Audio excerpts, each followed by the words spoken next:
Chapter 16. Shadows on the Sage Slope. In the cloudy, threatening, waning summer days, shadows lengthened down the sage slope, and Jane Withersteen likened them to the shadows gathering and closing in around her life. Mrs. Larkin died, and little Fay was left an orphan with no known relative. Jane's love redoubled. It was the saving brightness of a darkening hour. Fay turned now to Jane in childish worship, and Jane at last found full expression for the mother-longing in her heart. Upon Lassiter, too, Mrs. Larkin's death had had some subtle reaction. Before, he had often, without explanation, advised Jane to send Fay back to any Gentile family that would take her in. Passionately and reproachfully and wonderingly, Jane had refused even to entertain such an idea. And now Lassiter never advised it again, grew sadder and quieter in his contemplation of the child, and infinitely more gentle and loving. Sometimes Jane had a cold, inexplicable sensation of dread when she saw Lassiter watching Fay. What did the writer see in the future? Why did he, day by day, grow more silent, calmer, colder, yet sadder in prophetic assurance of something to be? No doubt, thought Jane, the writer, in his almost superhuman power of foresight, saw behind the horizon the dark, lengthening shadows that were soon to crowd and gloom over him and her and little Fay. Jane Withersteen awaited the long-deferred breaking of the storm with the courage and embittered calm that had come to her in her extremity. Hope had not died. Doubt and fear, subservient to her will, no longer gave her sleepless nights and tortured days. Love remained. All that she had loved, she now loved the more. She seemed to feel that she was defiantly flinging the wealth of her love in the face of misfortune and of hate. No day passed but she prayed for all, and most fervently for her enemies. It troubled her that she had lost, or had never gained, the whole control of her mind. In some measure, reason and wisdom and decision were locked in a chamber of her brain, awaiting a key. Power to think of some things was taken from her. Meanwhile, abiding a day of judgment, she fought ceaselessly to deny the bitter drops in her cup, to tear back the slow, intangible, slow growth of a hot, corrosive lichen eating into her heart. In the morning of August 10th, Jane, while waiting in the court for Lassiter, heard a clear ringing report of a rifle. It came from the grove, somewhere toward the corrals. Jane glanced out in alarm. The day was dull, windless, soundless. The leaves of the cottonwoods dropped as if they had foretold the doom of Withersteen House and were now ready to die and drop and decay. Never had Jane seen such shade. She pondered on the meaning of the report. Revolver shots had of late cracked from different parts of the grove, spies taking snapshots at Lassiter from a cowardly distance. But a rifle report meant more. Writers seldom used rifles. Judkins and Venters were the exceptions, she called to mind. Had the men who hounded her hidden in her grove, taking to the rifle to rid her of Lassiter, her last friend? It was probable. It was likely. And she did not share his cool assumption that his death would never come at the hands of a Mormon. Long had she expected it. His constancy to her, his singular reluctance to use the fatal skill for which he was famed, both now plain to all Mormons, laid him open to inevitable assassination. Yet what charm against ambush and aim and enemy he seemed to bear about him. No, Jane reflected, it was not charm. It was only a wonderful training of eye and ear and sense of impending peril. Nevertheless, that could not forever avail against a secret attack. That moment a rustling of leaves attracted her attention, then the familiar clinking accompaniment of a slow, soft, measured step, and Lassiter walked into the court. "Jane, there's a fellow out there with a long gun," he said, and, removing his sombrero, showed his head bound with a bloody scarf. "I heard the shot. I knew it was meant for you. Let me see, you can't be badly injured." "I reckon not. Maybe it wasn't a close call. I'll sit here in this corner where nobody can see me from the grove." He untied the scarf and removed it to show a long, bleeding furrow above his left temple. "It's only a cut," said Jane, "but how it bleeds. Hold your scarf over it just for a moment until I come back." She ran into the house and returned with bandages, and while she bathed and dressed the wound, Lassiter talked. "That fellow had a good chance to get me, but he must have flinched when he pulled the trigger. As I dodged down, I saw him run through the trees. He had a rifle. I've been expecting that kind of gunplay. I reckon now I'll have to keep a little closer hid myself. These fellows all seem to get chilly or shaky when they draw a bead on me, but one of them might just happen to hit me.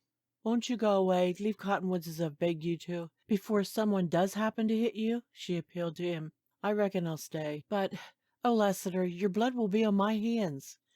"See here, lady, look at your hands now, right now. Aren't they fine, firm white hands? Aren't they bloody now? Lassiter's blood. That's a queer thing to stain your beautiful hands. But if you could only see deeper, you'd find a redder color of blood. Heart blood, Jane. Oh, my friend. No, Jane. I'm not one to quit when the game grows hot. No more than you. This game, though, is new to me, and I don't know the moves yet. Else I wouldn't have stepped in front of that bullet. Have you no desire to hunt the man who fired at you, to find him and kill him? Well, I reckon I haven't had any great hankering for that. Oh, the wonder of it. I knew, I prayed, I trusted. Lassiter, I almost gave all myself to soften you to Mormons. Thank God, and thank you, my friend. But selfish woman that I am, this is no great test. What's the life of one of those sneaking cowards to such a man as you? I think of your great hate towards him who I think of your life's implacable purpose. Can it be? Wait, listen, he whispered. I hear a hoss. He rose noiselessly with his ear to the breeze. Suddenly he pulled a sombrero down over his bandaged head and, swinging his gun sheaths round in front, he stepped into the alcove. It's a hoss, coming fast, he added. Jane's listening ear soon caught a faint, rapid, rhythmic beat of hoofs. It came from the sage. It gave her a thrill that she was at a loss to understand. The sound rose stronger, louder, then became a clear, sharp difference when the horse passed from the sage trail to the hard-packed ground of the grove. It became a ringing run, swift in its bell-like clatterings, yet singular in longer pause than usual between the hoof-beats of a horse. It's Wrangle! It's Wrangle! Cried Jane Withersteen. I know him from a million horses. Excitement and thrilling expectation flooded out of Jane Withersteen's calm. A tight band closed around her breast as she saw the giant sorrel flit in reddish-brown flashes across the openings in the green. Then he was pounding down the lane, thundering into the court, crashing his great iron-shod hoofs on the stone flags. Wrangle it was surely, but shaggy and wild-eyed and sage-streaked, with dust-caked lather staining his flanks. He reared and crashed and plunged. The rider leaped off, threw the bridle, and held hard on a lasso looped round Wrangle's head and neck. Jane's heart sank as she tried to recognize Veneers in the rider. Something familiar struck her in the lofty stature and the sweep of powerful shoulders. But this bearded, long-haired, unkempt man, who wore ragged clothes patched in places with pieces of skin, and boots that showed bare legs and feet, this dusty, dark, and wild rider could not possibly be Veneers. Whoa, Wrangler, old boy, come down, easy now, so. You're home, old boy, and presently you can have a drink of water you'll remember. In the voice Jane knew the rider to be Veneers. He tied Wrangle to the hitching rack and turned to the court. "Oh, Bern, you wild man!" she exclaimed. Jane, it's good to see you. Hello, Lassiter. Yes, it's Veneers." Like rough iron, his hand crushed Jane's. In it she felt the difference she saw in him, wild, rugged, unshorn. Yet how splendid! He had gone away a boy, and he had returned a man. He appeared taller, wider of shoulder, deeper chested, more powerfully built. But that was her only fancy. He had always been a young giant. Was the change one of spirit? He might have been absent for years, proven by fire and steel, grown like Lassiter, strong and cool and sure. His eyes, were they keener, more flashing than before, met hers with clear, frank, warm regard, in which perplexity was not, nor discontent, nor pain. "Look at me long as you like," he said with a laugh. "I'm not much to look at. Neither you nor Lassiter can brag. You're paler than ever I saw you. Lassiter here, he wears a bloody bandage under his hat. That reminds me, someone took a flying shot at me down in the sage. It made Wrangle run some. Well, perhaps you've more to tell me than I've got to tell you." Briefly, in a few words, Jane outlined the circumstances of her undoing the weeks of his absence. Under his beard and bronze she saw his face whiten in terrible wrath. "Lassiter, what held you back?" No time in the long period of fiery moments and sudden shocks had Jane Withersteen ever beheld Lassiter as calm and serene, as cool as then. "Jane had gloom enough without my adding to it by shooting up the village," he said. As strange as Lassiter's coolness was Ventnor's curious, intense scrutiny of them both, and under it Jane felt a flaming tide wave from bosom to temples. "Well, you're right," he said with slow pause. "It surprises me a little, that's all." Jane sensed then a slight alteration in Veneers, and what it was, in her own confusion, she could not tell. It had always been her intention to acquaint him with the deceit she had fallen into in her zeal to move Lassiter.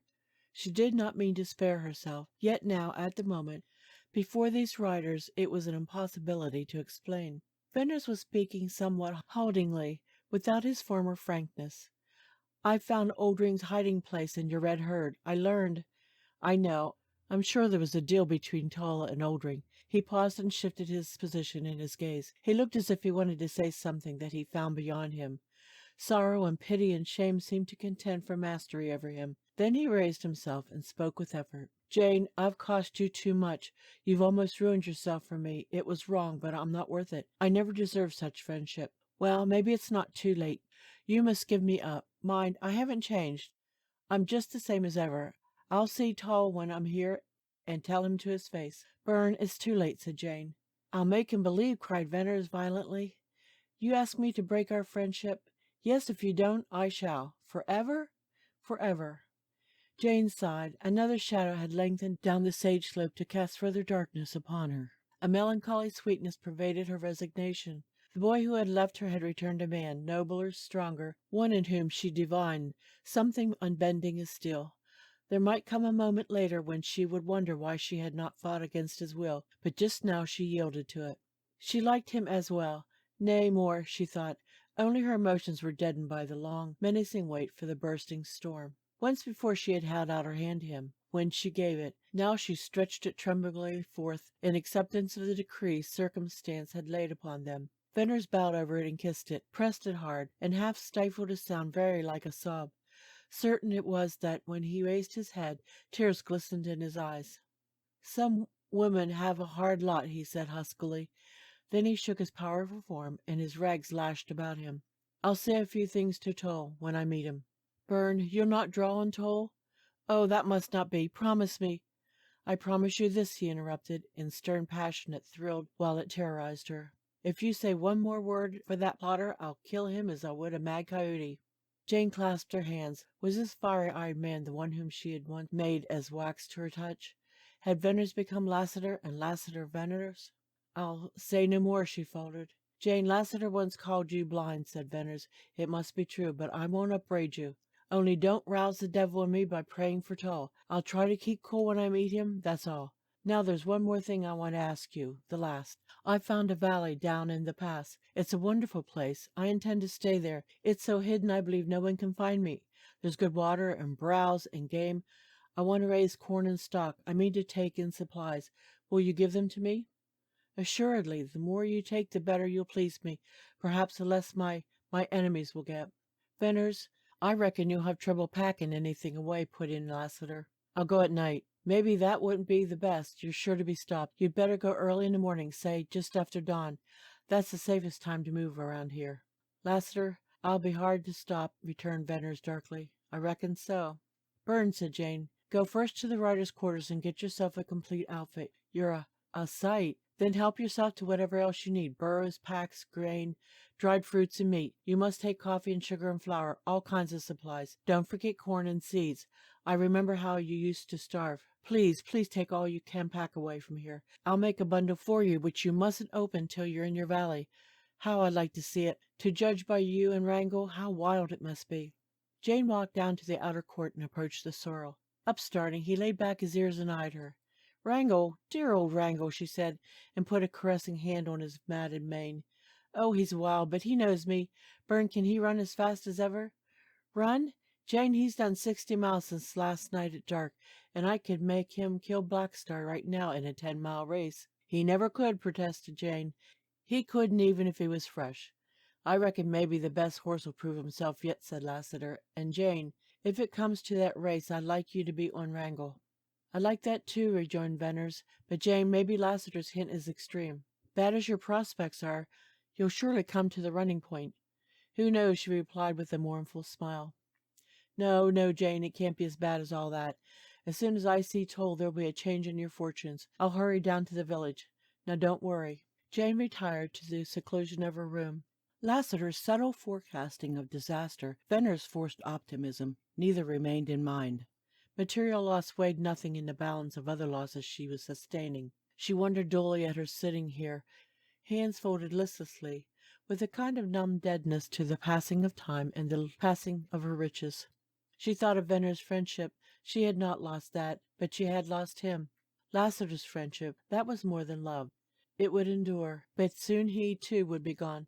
Little Faith slept dreamlessly upon the bed, her golden curls streaming over the pillow. Jane had the child's worship. Would she lose that, too? And if she did, what then would be left? Conscience thundered at her that there was left her religion. Conscience thundered at her that she should be grateful on her knees for this baptism of fire, that through misfortune, sacrifice, and suffering her soul might be fused pure gold. But the old spontaneous, rapturous spirit no more exalted her. She wanted to be a woman, not a martyr. Like the saint of old who mortified his flesh, Jane Withersteen had in her temper for heroic martyrdom. If by sacrificing herself she could save the souls of others, but here the damnable verdict blistered her that the more she sacrificed herself, the blacker grew the souls of her churchmen. There was something terribly wrong with her soul, something terribly wrong with her churchmen and her religion. In the whirling gulf of her thought there was yet one shining light to guide her, to sustain her in her hope, and it was that, despite her errors and her frailties and her blindness, she had one absolute and unfaltering hold on ultimate and supreme justice. That was love. Love your enemies as yourself was the divine word, entirely free from any church or creed. Jane's meditations were disturbed by Lassiter's soft, tinkling step in the court. Always he wore the clinking spurs, always he was in readiness to ride. She passed out and called him into the huge dim hall. "I think you'll be safer here. The court is too open," she said.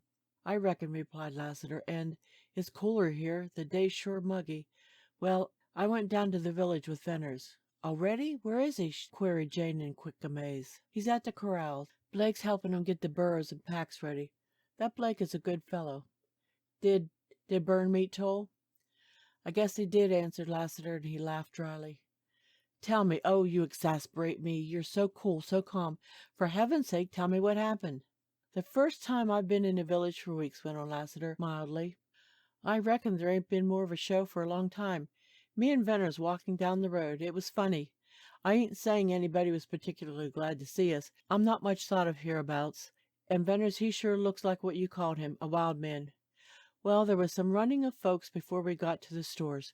Then everybody vamoosed except some surprised wrestlers in front of the saloon. Vendors went right in the stores and saloons, and of course I went along. I don't know which tickled me the most, the action of many fellers we met or Venner's nerve. Jane, I was downright glad to be along. You see, that sort of thing is my element, and I've been away from it for a spell. Now, we didn't find Tull in one of those places. Some Gentile feller at last told Venners he'd find Tull in that long building next to Parsons' store. It's kind of a meeting room, and sure enough, when we peeped in, it was half full of men. Venners yelled, 'Don't anybody pull guns, we ain't come for that.' Then he tramped in, and I was some put to keep alongside him. There was a hard, scraping sound of feet, a loud cry, and then someone whispering, and after that stillness you could cut with a knife. Tull was there, and that fat party who once tried to throw a gun on me, and other important-looking men, and that little frog-legged feller who was with Tull that day I rode in here. I wish you could have seen their faces, especially Tull's, and that fat party's. But there ain't no use of me trying to tell you how they looked. Well, Venners and I stood there in the middle of the room with that batch of men all in front of us, and not a blame one of them winked an eyelash or moved a finger. It was natural, of course, for me to notice. Many of them packed guns. That's a way of mine, just noticing them things. Venners spoke up, and his voice sort of chilled and cut, and he told Tull he had a few things to say. Here Lassiter paused while he turned his sombrero round and round in his familiar habit, and his eyes had the look of a man seeing over again some thrilling spectacle, and under his red bronze there was a strange animation. Like a shot, then Venners told Tull that the friendship between you and him was all over, and he was leaving your place. He said you'd both of you broken off in the hope of propitiating your people, but you hadn't changed your mind otherwise, and never would. Now, he spoke up for you. I ain't going to tell you what he said, only no other woman who ever lived had such a tribute, Jane, and never fear that those thick-skulled men don't know you now. It couldn't be otherwise. He spoke the ringing, lightning truth. Then he accused Tull of the underhand, miserable robbery of a helpless woman. He told Tull where the red herd was, of a deal made with Oldring, that Jerry Card had made the deal. I thought Tull was going to drop, and that little frog-leg cuss, he looked like some limp and white. But Venner's voice would have kept anybody's legs from buckling. I was stiff myself. He went on and called Tull, called him every bad name ever known to a rider, and then some. He cursed Tull. I never hear a man get such a cursing. He laughed in scorn at the idea of Tull being a minister. He said Tull and a few more dogs of hell builded their empire out of the hearts of such innocent and God-fearing women as Jane Withersteen. He called Tull a binder of women, a callous beast who hid behind a mock mantle of righteousness, and the last and the lowest coward on the face of the earth. To prey on weak women through their religion, that was the last unspeakable crime. Then he finished, and by this time he had almost lost his voice, but his whisper was enough. Tull, he said, she begged me not to draw on you today. She would pray for you if you burned her at the stake. But listen, I swear, if you and I ever come face to face again, I'll kill you. We backed out of the door then and up the road. Nobody followed us. Jane found herself weeping passionately. She had not been conscious of it till Lassiter ended his story, and she experienced exquisite pain and relief in shedding tears. Long had her eyes been dry, her grief deep. Long had her emotions been dumb. Lassiter's story put her on the rack. The appalling nature of Venner's act and speech had no parallel as an outrage. It was worse than bloodshed. Men like Tull had been shot, but had one ever been so terribly denounced in public? Overmounting her horror, an uncontrollable, quivering passion shook her very soul. It was sheer human glory in the deed of a fearless man. It was hot, primitive instinct to live, to fight. It was a kind of mad joy in Venner's chivalry. It was close to the wrath that had first shaken her in the beginning of this war waged upon her. Well, well, Jane, don't take it that way, said Lassiter in evident distress. I had to tell you, there's some things a feller just can't keep. It's strange you give up on hearing that, when all this long time you've been the gamest woman I ever seen. But I don't know, woman, maybe there's reason for you to cry. I know this, nothing ever rang my soul and filled it as what Venner's did. I'd like to have done it, but I'm only good for throwing a gun, and it seems you hate that. Well, I'll be going now. Where? Venner's took Wrangle to the stable. The sorrel's shy a shoe, and I've got to help hold the big devil and put on another. Tell Bern to come for the pack I want to give him, and to say goodbye, called Jane as Lassiter went out. Jane passed the rest of that day in a vain endeavor to decide what and what not to put in the pack for Venner's. This task was the last she would ever perform for him, and the gifts were the last she would ever make him. So she picked and chose and rejected and chose again, and often paused in sad reverie, and began again till at last she filled the pack. It was about sunset, and she and Fay had finished supper and were sitting in the court, when Venner's quick steps rang on the stones. She scarcely knew him, for he had changed the tattered garments, and she missed the dark beard and long hair. Still, he was not the Venners of old. As he came up the steps, she felt herself pointing to the pack, and heard herself speaking words that were meaningless to her. He said goodbye, he kissed her, released her, and turned away. His tall figure blurred in her sight, grew dim through the dark streaked vision, and then he vanished.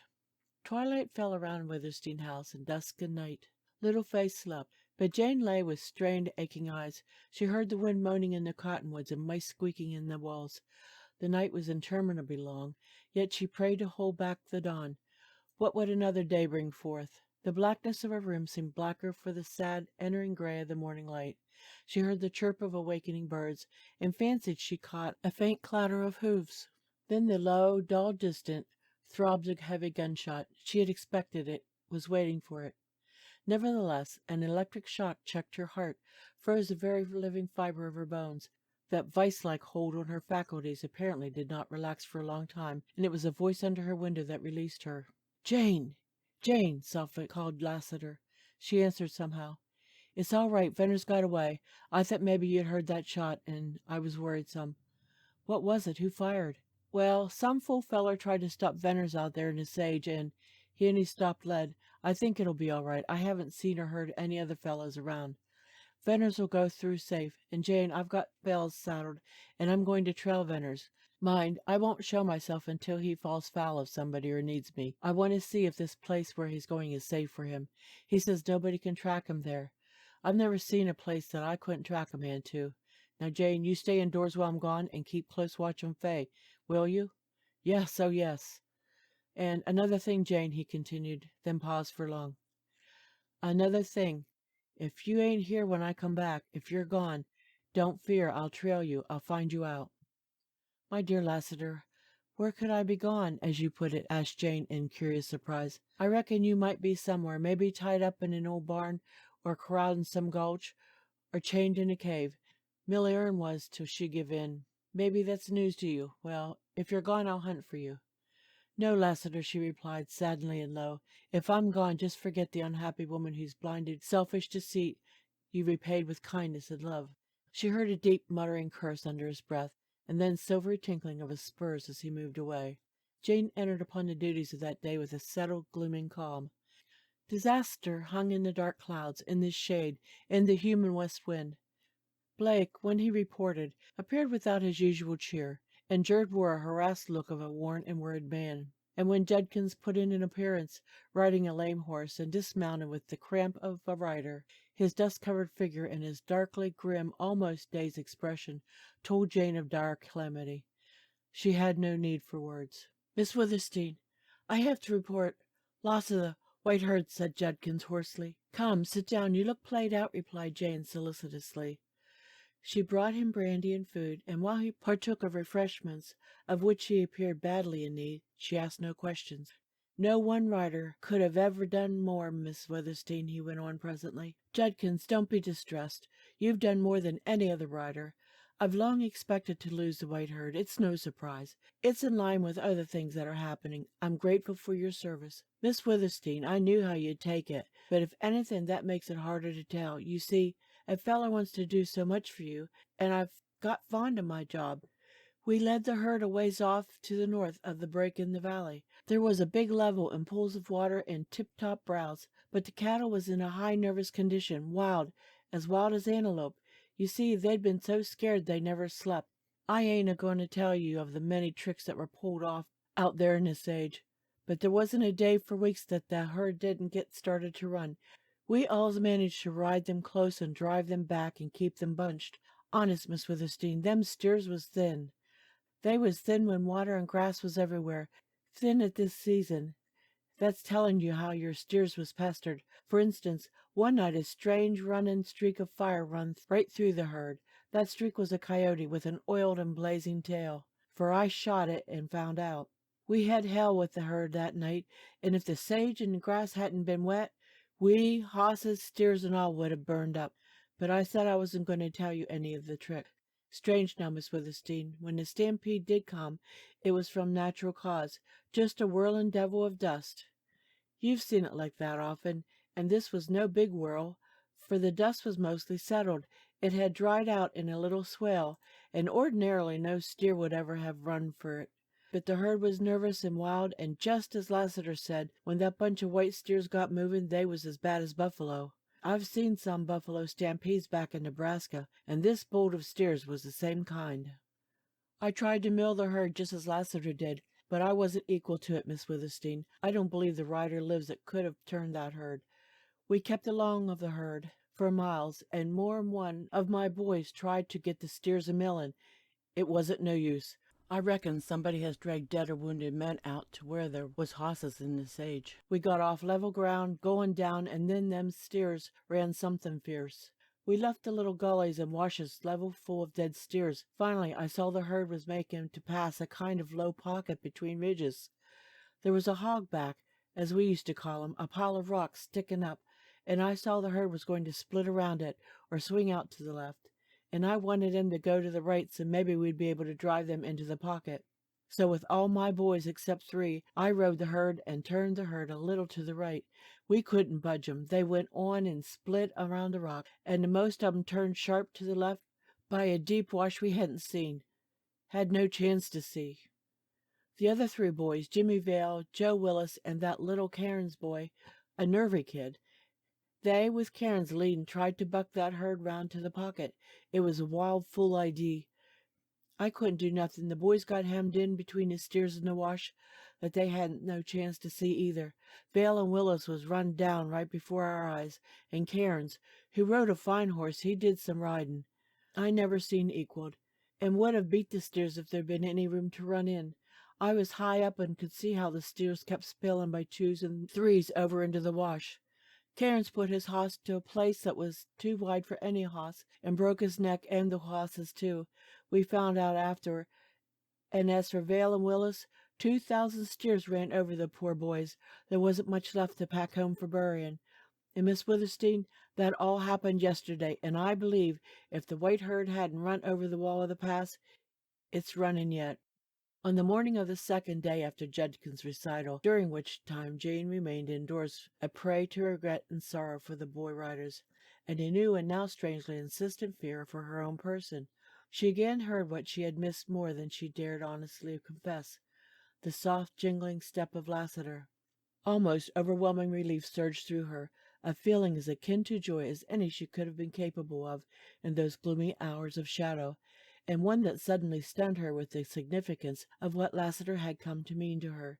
She had begged him for his own sake to leave Cottonwoods. She might yet beg that, if her weakening courage permitted her to dare absolute loneliness and helplessness, but she realized now that if she were left alone her life would become one long, hideous nightmare. When his soft step clinked into the hall, in answer to her greeting, and his tall, black-garbed form filled the door, she felt an inexpressible sense of immediate safety. In his presence she lost her fear of the dim passageways of Withersteen House and of every sound.